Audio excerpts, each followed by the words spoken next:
Hi guys, it's me, Ms. Lovecraft, and welcome to my channel. Hi guys, welcome back to Ms. Lovecraft Reacts, and for this video, gusto ko lang i-share sa inyo yung mga items ko na normally ginagamit as a roamer. So keep watching and enjoy! So syempre as a roam, importante ko ano yung blessing sa boots mo. Nakadepende yan sa mga heroes nyo. So syempre pag healer, like Rafaela, Estes, and Angela, Matilda ko, and Minotaur, yan yung gamit ko. Kasi may mga heal sila. This one naman, conceal, kapag gusto mong humabol. Yung glue ko, ganyan. Tapos si Tigreal, sila Franco, yan yung mga nakikita ko. Si Minotaur din, pwede. And then, this one, dire hit, kapag naka-roam damager ako, si Novaria. Nakikita ko before si Eudora. Ang sakit niyan. Tapos kapag gusto ko din ng damager, ginagawa ko yung mage mostly nakaganyan. Si Cecilion. Ito naman, hindi ko na siya ganong nakakita.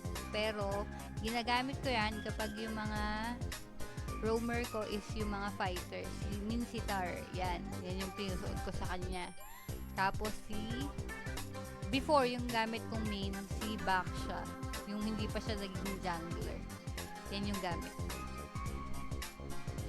So, first off, sa boots muna tayo. Actually, tatlo lang yung ginagamit ko dito sa boots.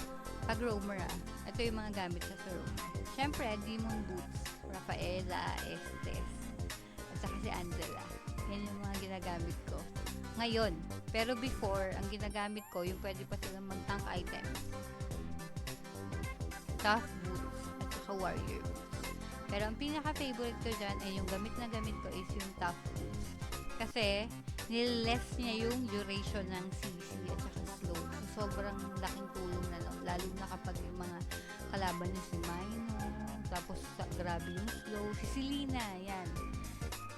Yan yung ginagamit ko. Gamit na gamit ko talaga yan. Itong warrior boots naman, kapag puro physical yung kalaban niya. Yung mas marami yung physical damage. Pero mostly talaga, advice ko kapag may mga CC yung kalaban nyo, kapag alam yung CC yung skills nun, maraming CC, mag-tough boots kayo. Thank you for watching! Please do like, share, comment, and subscribe. You can also follow my other social media accounts posted on the video. Again, thank you and God bless.